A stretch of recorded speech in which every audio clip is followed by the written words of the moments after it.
Every single time I walk through these doors, I really do feel like I'm just passing through time and really experiencing something special.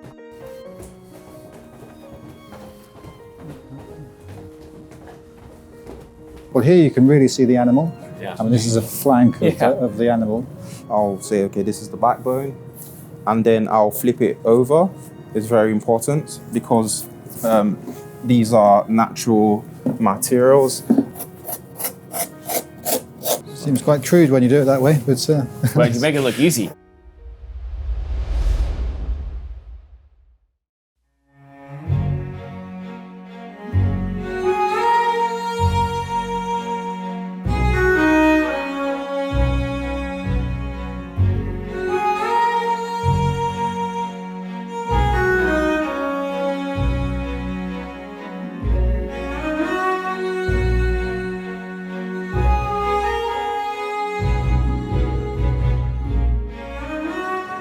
Hi, I'm Kirby Allison, and I'm back here on St. James's Street in London, yet again exploring the world of quality, craftsmanship, and tradition of this beautiful city. Today's video takes us back to John Lobb, the world's oldest and most prestigious maker of bespoke shoes.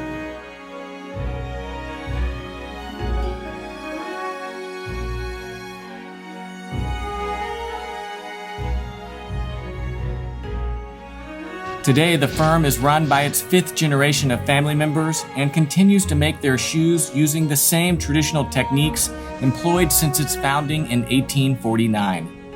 Nowhere else in the world can you find the degree of heritage craft one finds right here in central London. I've commissioned my very first pair of John Lobb shoes and have been following their creation from the outset. In our last video, we saw the shoes' leather uppers being cut out or clicked and sewn together. Now the shoes are ready to be sent to the bottom maker, who will sew together the rest of the shoe.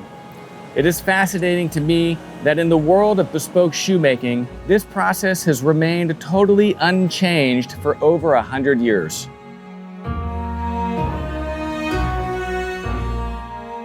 So join me as we step back inside the original John Lobb to discover anew the incredible quality, craftsmanship, and tradition behind the creation of a pair of bespoke shoes from one of the world's most important and famous shoemakers.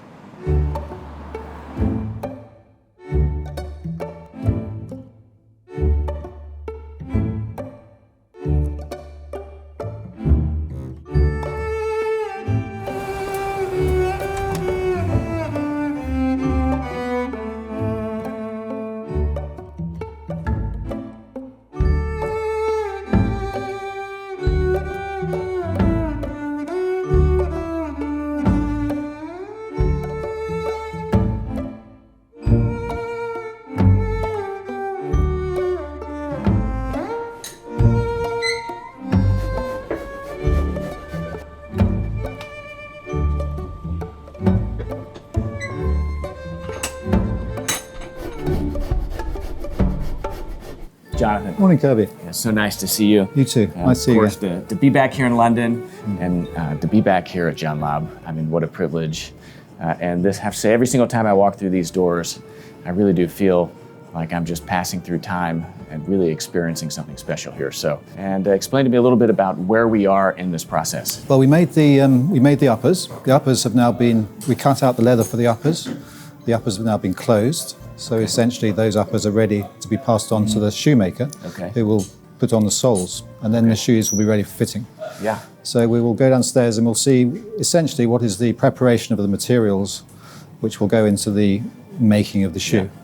Every single step of the way, I've just developed such a more profound appreciation for the craft that goes into the creation of a pair of John Lobb shoes. So I have to say I'm particularly excited about today, and I guess let's go downstairs. We'll go down to the basement and yeah, thank you.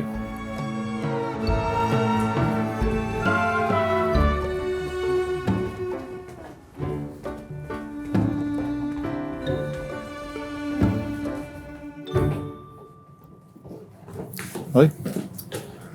We are again. Kirby, Allison. Olu. Oh, nice to see you. Yes. Yeah, well, this is exciting. Here we are in the basement of John Lobb, and this is where the magic happens. It does, it does. Well, we have your uppers, We have your lasts. And now we're going to prepare the materials for the making. Okay. And this is where the magic happens. So we take, everything comes down here. We, this is closed, and we've got our finished upper, lining, tongue stitched in, everything stitched together, closed, one piece, the pair. And those are lasted up on the last, and then I will check there's no scratches or blemishes. Yeah. Check the measurements of the and the styling of the shoe. So every pair of shoes before it goes to the maker is always checked over by you or William. Yeah, look, every stage, every process, there's always a check and a balance. Yeah. So this will be, again, it's being looked at by the clicking department. It's being looked at by the fitter who originally took the order. Yeah. So I'm checking those measurements, checking the caps right, checking they look like a pair. And what are we checking for? I mean, proportion, or that they match some original set of measurements? Fundamentally, you want to check that they actually replicate what you've been asked to make. Yeah. So, I know you've ordered an Oxford with a cap. Yeah. So that's what I've received. Black, so they're not brown. They're That's not good. brown. Yeah. It's not a whole cut. Occasionally, the odd brown will slip through instead of a black, which has happened. I've heard of worse. So. No, it's just a basic preliminary check. Check the quality of the closing, check the proportions, collect the measurements. Yeah. But fundamentally check that what you're actually now passing on to the maker is what's been asked for by the customer. Yeah, and one of the things that we saw is that, even though this is such a classic model, I mean, it's a black cap-toe Oxford, right? That this is not a stock pattern. So even the pattern of this, the upper itself is being made completely by hand in order to match always the proportions of the shoe itself. You're always trying to work with the foot. I mean, the foot is the basis for everything. Yeah. So, but you're also trying to create something that is elegant and looks nice and is comfortable to wear. And obviously that is, again, although it's determined by the lasts, the patterns can have a huge impact on how the shoe actually fits. So the patterns have to be cut to the lasts, and the patterns need to be correctly done and correctly proportioned. And that obviously feeds through to the upper. Yeah. And even then, the upper needs to be properly closed. You need to make sure that the seams are properly stitched together. There are no lumps or bumps which might play through onto the foot. So you're always thinking of the foot and the customer at each stage of the process. Yeah, really comfort. And I mean, how much of this, again, the pattern making is asymmetric? I mean, I know that for shoemaking with bespoke shoes, you're really able to do things asymmetrically, which allows for a more beautiful, more comfortable shoe. Where do we see that here? Well, you're obviously trying to pair them up. They're never completely symmetrical. Okay. As you say, there's an asymmetry to it.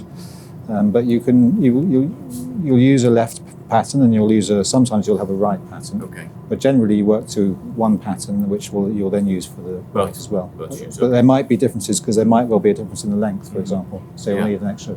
One shoe will have a little bit of extra length. But like the inside line here is elevated to the.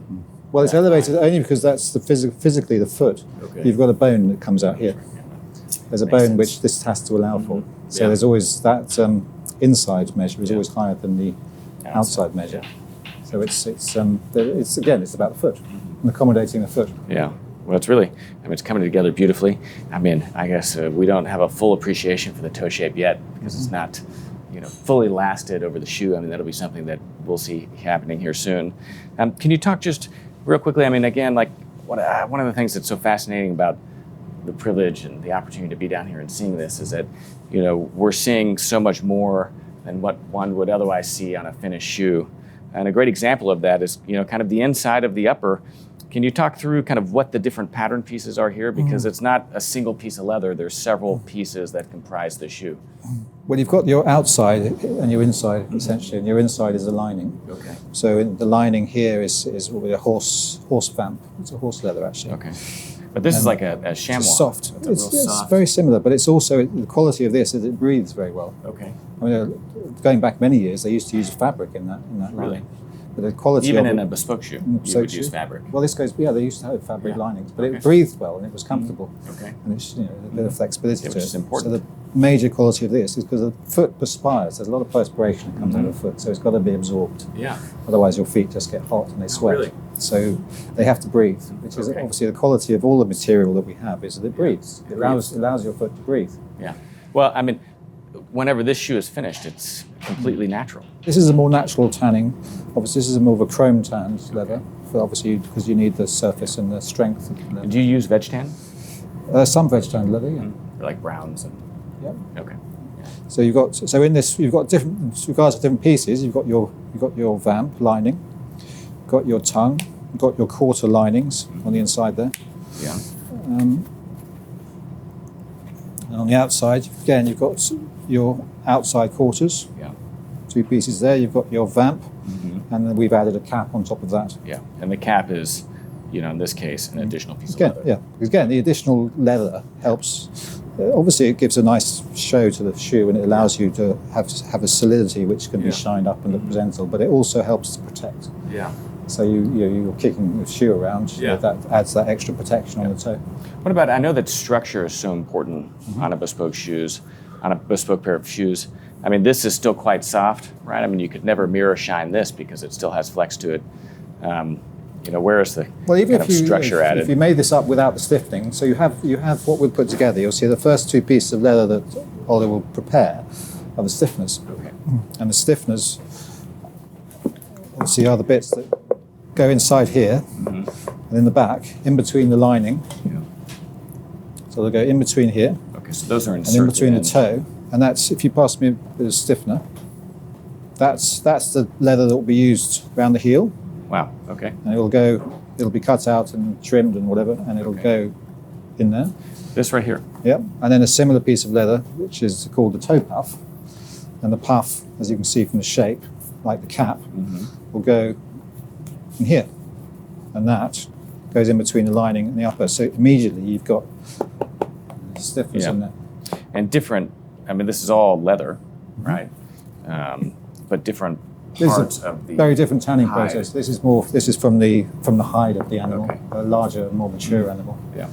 Okay. And this would be presumably, like Properly oak bark tanned or. So it's like bark tanned, yeah. Oh, really? Okay. There's a different tanning. Bakers. We do get, Yeah, we work bakers. with a lot Yeah. of material from bakers. Yeah, of Them. course.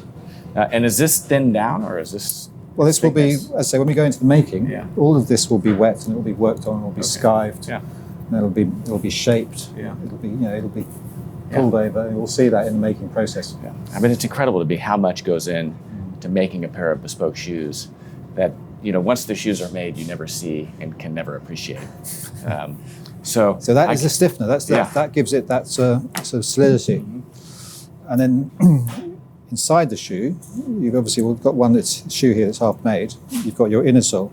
Okay. So the inner sole is the first piece of leather that you put together is the inner sole, and that is obviously the part that the foot sits on the inside.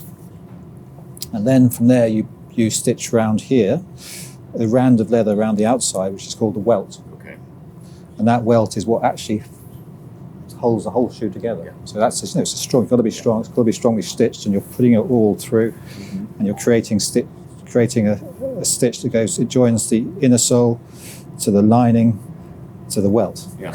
And it's literally the spine of the shoe, the backbone that holds everything together. And then you put in your filler. Obviously, then your sole is again stitched to that rand of leather which goes around the shoe, and then from there you build up the heel. And this is, again, one of the most important characteristics of a bespoke pair of shoes, or a welted pair of shoes, is that this welt, again, is what's holding everything together.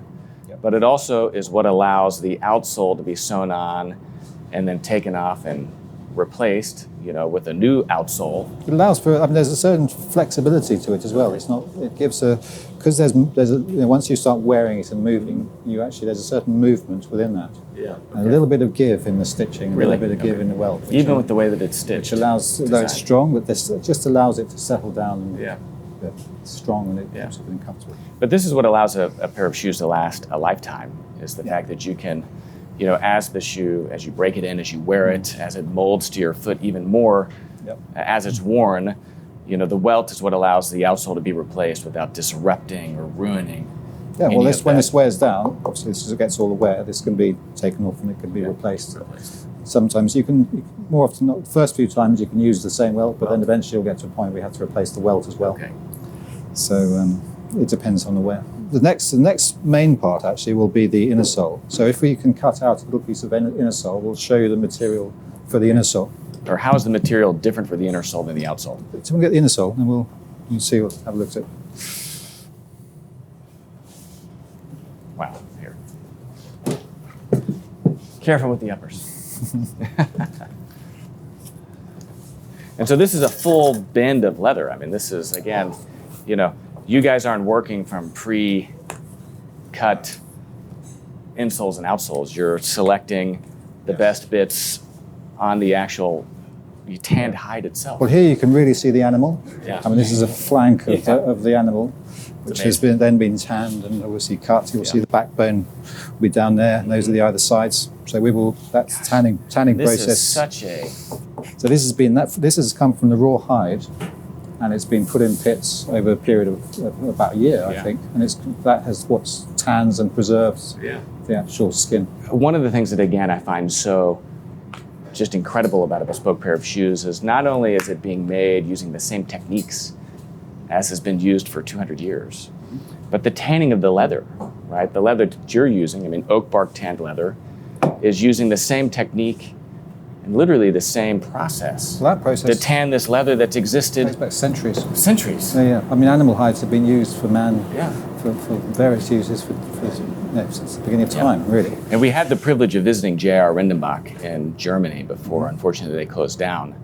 And what's amazing to me is the entire tanning process literally only uses oak barks. Literally, it is bark from an oak tree. Yes, it's literally. It's they use like a sort of hazelnut as well. There's an acorn type something. It's like a special formula of, the secret formula of what type of barks are used. That process is what preserves the quality of and the structure of the actual skin of the animal. And it's the skin of the animal. Yeah, there is an inherent strength within that skin, which you're using in the shoes, and which maintains its longevity over time. Yeah, and a breathability, and an ability to absorb and wick moisture.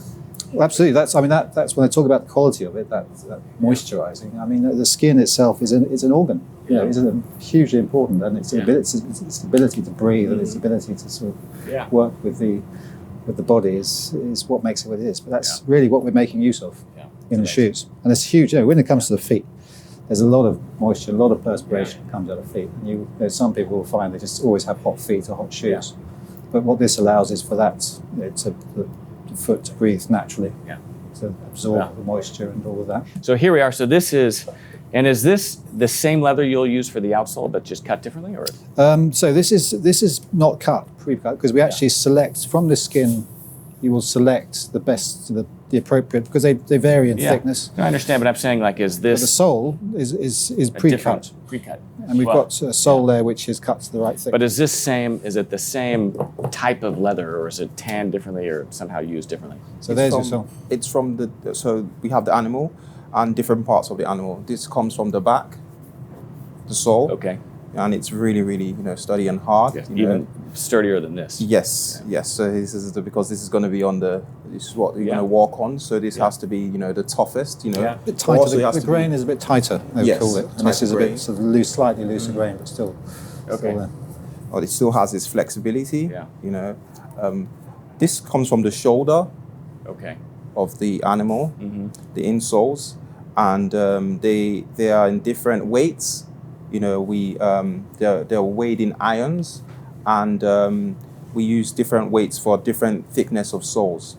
Okay. So your shoe today is going to be a 1/4 inch sole. Okay. So we'll be picking an insole that has the appropriate weight for a 1/4 inch sole. Okay. So it's, again, balance. Yes, balance. Yeah. Okay. It's a balance of weight and look and substance. And a 1/4 inch sole would be a traditional kind of London City shoe. Yeah. Right, a West End shoe. Well, we picked something that was entirely traditional and classic. Yeah. And that weight has always been a good, flexible weight and gives a good, decent amount of wear and all those things. Comfortable. Yeah. So we're going to cut out, Ollie's going to cut out a piece, so we'll use that. And so, Ollie, whenever you're looking at this, I mean, how are you reading the leather? Because I know that, again, so much of this process is selecting only the best parts. Yes. So when you read this, Jonathan, I mean, you as well, what do you see? I will look I'll look for the backbone first. Okay. And you don't want to place the insole close to there, because it's really tough and hard, and you can feel it. This is the hardest part of the And this is the backbone right yes. here. Okay. And because of that, we don't want your toes, placed in that direction. That'll be very uncomfortable, So I'll identify that. I'll say, okay, this is the backbone, and then I'll flip it over.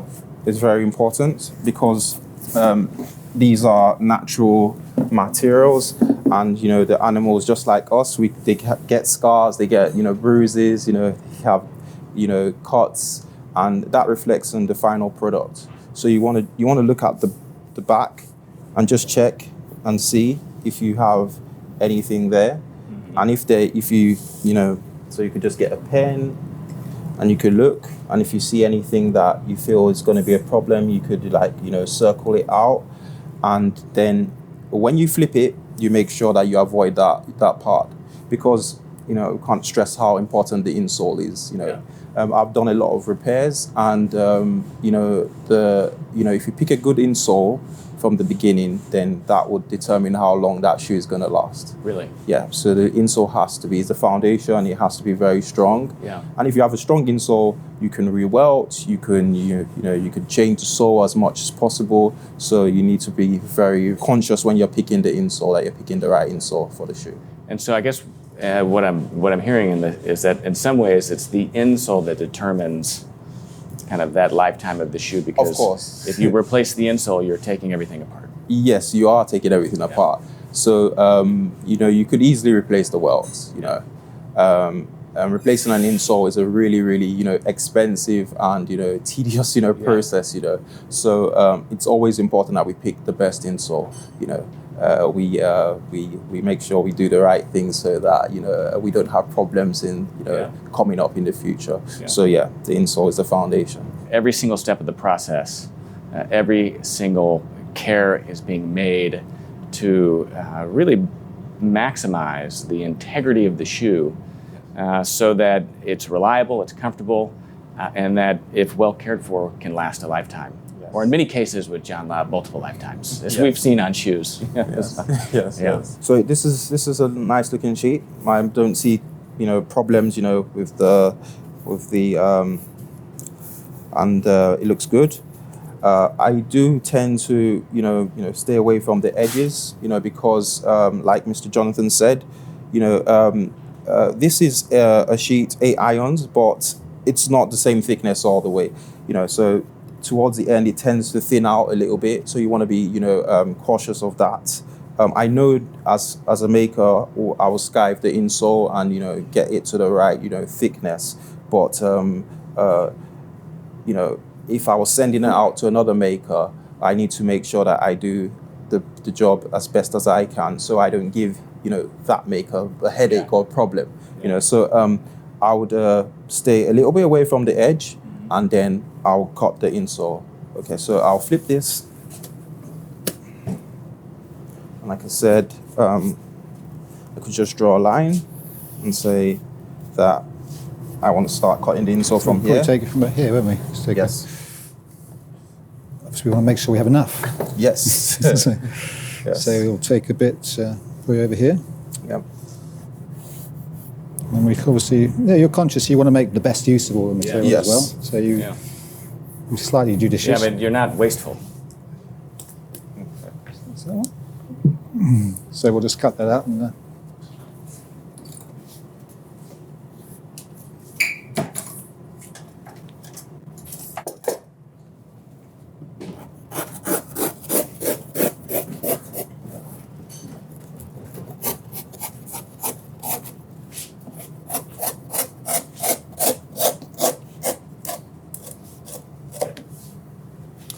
Seems quite crude when you do it that way, but well, you make it look easy. There's obviously like all handwork, Shoemaker's you've got tools. to make sure you have a good sharp knife. Yeah. And that makes the job twice as easy.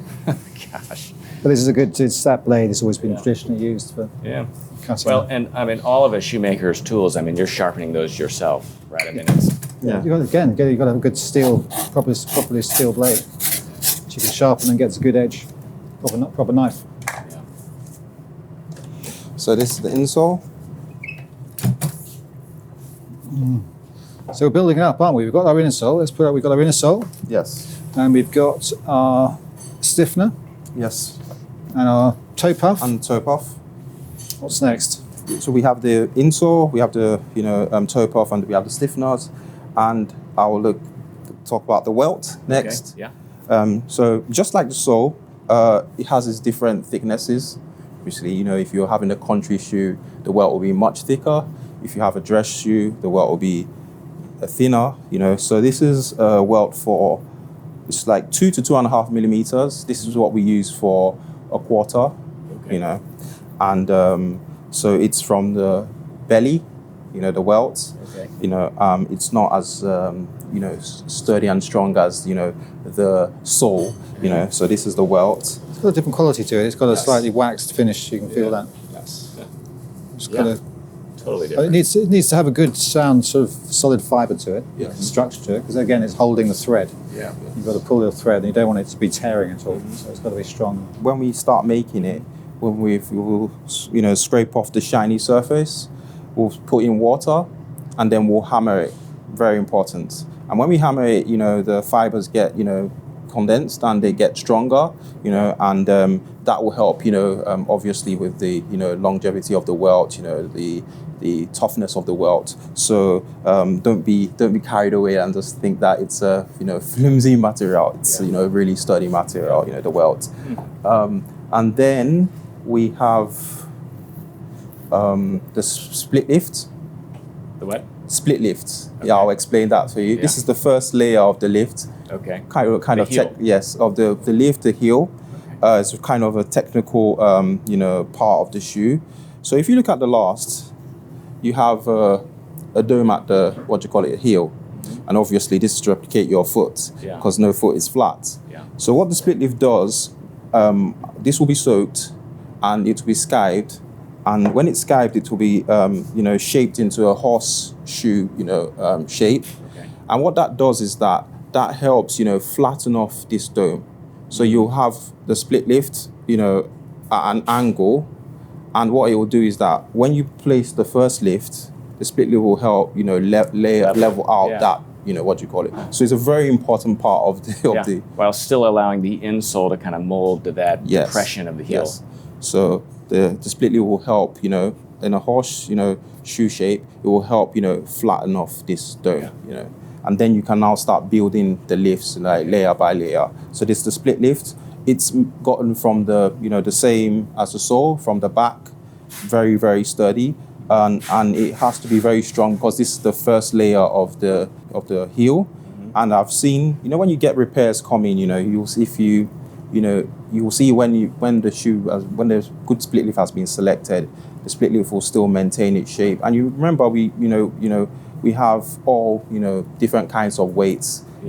So the split leaf has to be very strong, and so it could support the person. So this is the first layer of the heel, and then this is the lift for the heel, and it's cut out from a bend, and it is the same material as the sole. Okay. But just slightly, thinner and more flexible. And the lifts will be cut into, I think each shoe will have like 3 lifts. Okay. Most of the time, each shoe has, has 3 lifts. Yeah. So this is building up of the heel. You can see in the lines. You can see the lines of the lifts in the heel. 1, 2, 3, and then the top piece. Yeah. And again, it's not a heel block that's prefabricated. You're building this up layer by layer and shaping it. Yeah. So this is the lift. And inside we have a felt, what we filler. If you pass that shoe, in between the inner sole, obviously this area here you can see is an indentation, so you need to fill that in. Yeah. So we have what we call filler. Yeah. And it's not cork. We can use, sometimes we use cork, but generally we'll use a felt because the felt also provides the waterproof. Yeah. It waterproofs, and again it breathes, but it protects. Effectively, it does protect the inner sole. So it protects a lot of, if you go through wet weather, it's just what we call felt. Okay. So we'll shape that up, put that on there, and then on that, what you want is an even surface on which then to put the sole. So the sole will then go on the top of the felt. Yeah. This will all become clearer when, when you actually go through the making process. Yeah. And then we have the side fillers. You know, this is very important too. There's a little stretch in between the toe puffs. There's a little bit in between here, which we obviously sort of fill that in, gives it a bit of structure. And we use a piece of leather, which is called a side lining. Yes, side lining. So, and then this side lining. So, like what Mr. Jonathan said, we have your toe puff and you have your stiffener. Okay. And then in between, so I say if a normal stiffener should be 1.5 to 2 inches further, you know, forward from the heel. Okay. And the toe puff would be just around the cap. Mm-hmm. So there's a gap, you know, between, you know, those two components. And what the side lining does is that it helps support that gap. You know? Yeah. Yeah. And I guess ensure kind of a continuity of thickness, right? Yes. Otherwise, you adding get where the toe puff ends, you get a little indentation unless you filled it in. So yeah. And then we have the top piece, and this is the final layer of the heel. This is what you're going to be walking on, and yes, it's from the same material as the sole. You know, from the back of the animal. And, you know, we always, you know, pick a very, you know, strong and, you know, sturdy top piece, which will last you. It's one of the parts of the shoes that really goes through a lot of stress, you know, so you want to pick, you know, a very sturdy. And then we have our quarter rubbers. So we tend to have a little bit of harder wearing on the corner here because that's where the wear is. And again, I mean, this is probably the only synthetic material on the entire shoe, you know, but even this is cut out and shaped by hand. Yes, and then this is finally the sole. And so just like the insole too, it comes in, you know, different weights, and we're selecting, you know, the appropriate weight for the shoe that we are fitting up for you. So like I said, this is a 1/4 inch sole, and we're looking for a sole that, you know, has the appropriate weight and thickness for the shoemaker to work with. Yeah, and so I see you go all the way from a 6 iron to an 11 iron, maybe even thicker. Yes. What would this be right here? So this is a 9 irons. Okay. You know, for the 1/4, you know, and but you know, they do come in this, you know, measurements, but you know, our job is to also check and see. Like I said, it's a natural material. Some 9 irons might not be appropriate for a 1/4, you know. Some might be too thin just because of, you know, the nature of the animal. So we do go by the standards, but we also have to look at it to make sure that we are sending the right thing, because we want to make sure that there's enough material to get the required thickness that is on the ticket that the customer wants. Yes.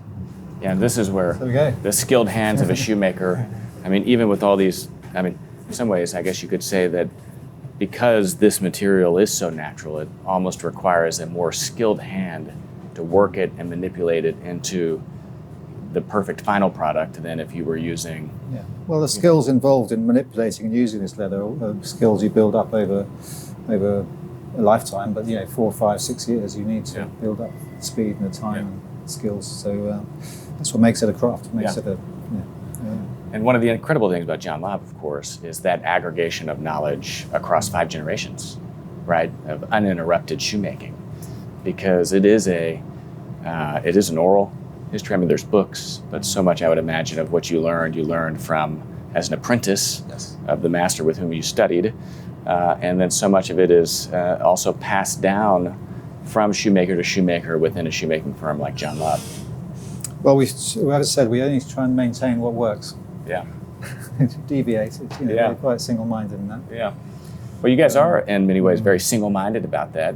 But, you know, human nature is to change. And so in some ways it might take even more intentionality to not change. It does take a concerted effort. Yeah. On the part of many people. Yeah. But, so this is essentially, so we've gone into quite detail, but this is the rough material. We call it rough. This is the rough stuff, which will be then passed on to the maker, who will then put it all together, and we'll go on to the making. Yeah, I love the literal name. They are literal. We Rough stuff, deal. yeah. Looking at these beautiful lasts, I mean, we've got the left and the right. Just remind me, Jonathan, just since I'm here admiring these, which was the one that you carved first? I did this one first. Okay. And then I fellowed that one, and I worked on them together. Together. Okay, and so here we see how, this is leather that was added in order to build up that last. Yeah, I just felt at the time I needed a little bit more for that toe. Yeah. So. And then also just the shape. I mean, as you were describing, I mean, the insole is being built around the bottom of the last, which is, three-dimensionally contouring the foot. Well, this obviously that arch is now going to be supported by the inner sole, which is going to sit on there. So that inner sole is the base on which you will sit. Yeah. You will stand. Yeah. Yeah. So everything will build up it from there. sounds, in some ways, maybe simple and silly, but again, that insole, the thickness, the qualities you just showed us, the fact that you have this arch reflected in the last itself is what provides that arch support that makes a pair of bespoke shoes, especially from John Lobb. Also, I'd say so you've got your joints in the right place. The joint is where your joint is. Yeah. The heel is where your heel is. Yeah. The arch support is where your arch is. Yeah. And that's difficult to find in any ready-made shoe. Yeah. I mean, even in bespoke shoes, that can be difficult to get right. I mean, again, this is part of the skill of a last maker, is being able to, hit those marks professionally. Great. So this is the rough stuff, and then what would be next? I mean, well, now we bundle it together and we pass it on to the maker. So about to put it together, and the sole and the top piece stamped with the Lobb, branding. So we put the stamp, you'll see, is in the waist of the shoe. So when that's made, you'll see that the actual stamp will come out in the waist here, and then we'll also stamp the heel to identify them as ours. I mean, this is amazing. And can we see the flat iron? I mean, I've seen this before, and it's really something to marvel at. It's a stamp. Quite often we will either place it and hammer it on down there, or we'll hammer it like in that. there. And what's amazing about this, again, is just, I mean, how many times this has been repaired throughout history? I mean, any idea how far this dates back? Well, that was there when I joined the company. Seemingly insignificant.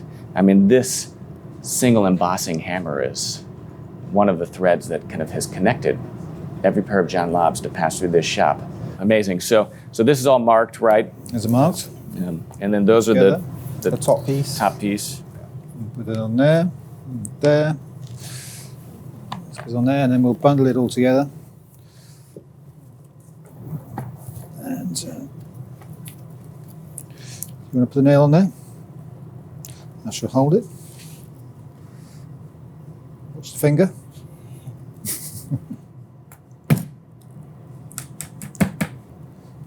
So we'll put this together. We'll put this with the lasts. So we'll put our uppers. So that bundle of there, that's all there. It's all there, ready to give to the maker. Oh, don't forget the side linings. Yeah. There we go. So this is the bundle, and I look forward to, seeing you put these shoes together. I mean, this is pretty astounding. Yes, looking forward to it too. Ollie, thank you so much. Yes. Yeah. Jonathan, wow. Pleasure to show What it a privilege. I mean, really, what a privilege.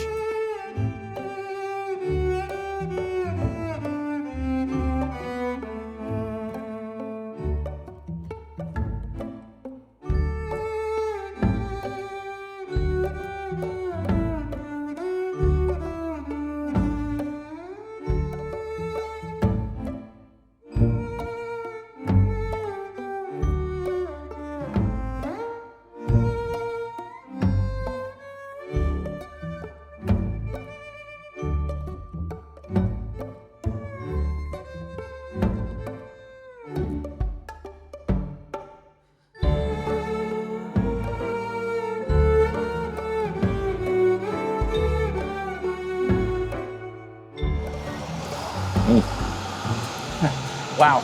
So there we are, John Lobb, the original John Lobb, located right here in St. James's Street, run by the 5th generation of family members that continue to practice this incredible craft, this tradition of bespoke shoemaking, using the absolute same techniques as they have since its conception in 1849.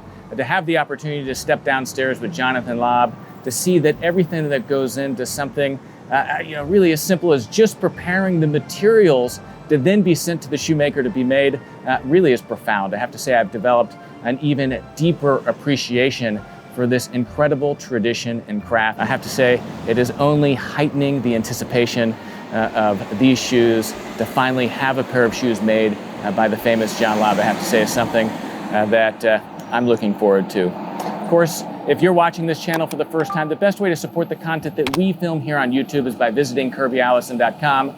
There you'll find the largest collection of luxury garment care and luxury shoe care accessories in the world, as well as other clothing accessories for the well-dressed, like this sovereign grade umbrella, necktie, pocket squares, braces, socks, and so much more. Of course, I'm Kirby Allison, here today in London. And as you know, I love to help the well-dressed acquire and care for their wardrobes while exploring the world of quality, craftsmanship, and tradition. Thanks for watching.